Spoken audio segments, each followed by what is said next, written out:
I'm Jennifer Ross, author of Icing on the Cupcake, here with Lisa Matulis, owner of Delish. How did you start baking? I began baking with my mom probably at age 3. My sister and I doing Christmas cookies and cakes and brownies, and just always been a baker. And what made you decide to do cupcakes? Well, I came from New York, moved from New York about 5 years ago, and as everyone knows, it's kind of where the cupcake, phenomenon started. So, it was kind of what I wanted to go with. How do you get your inspiration? We get our inspiration just even going to Whole Foods and walking down the aisle and saying, oh, chai, or oh, you know what? Someone will come in and say, I love peanut butter and jelly, and we'll come up with a cupcake. I love almond joys. We have an almond joy cupcake. There's pretty much anything that someone's interested in, you'll probably come up with a way to make it into a cupcake. Any tips or secrets? I wouldn't necessarily say I have any baking secrets, but my number one tip would be don't drink wine and bake. And what happened? Can you tell us? Sometimes you might forget that you haven't added baking powder or baking soda, or you've forgotten how many eggs. So I tend to steer away from drinking wine and baking that.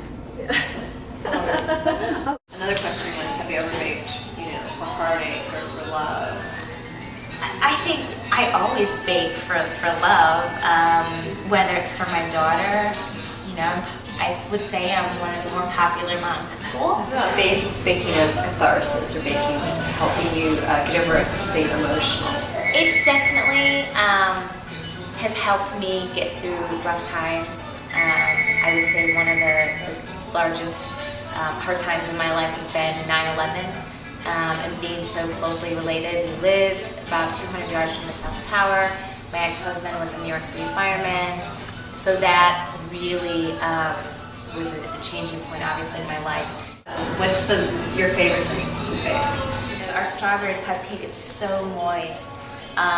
But we wanted it to be a little lighter at the same time. So we are always, taking leavening out and adding something else in, and just trying to find the right balance. And we try not to put anything out unless it's top notch. Yeah, it's hard.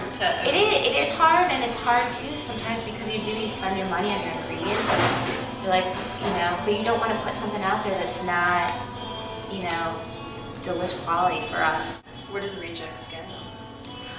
The rejects go home with a lot of us to soccer games sometimes. Yeah, we always find a place, and at the end of the day, anything that's left over, we take to local restaurants or people on the street just to get it. Customers want get them back in, hook them. I'm trying to hook them right on the sugar. Yeah, yeah. I know it's horrible, but it works for us. Good. Everyone needs more sugar. Hi, my name's Lisa Matulis, and we are in Austin, Texas at Delish.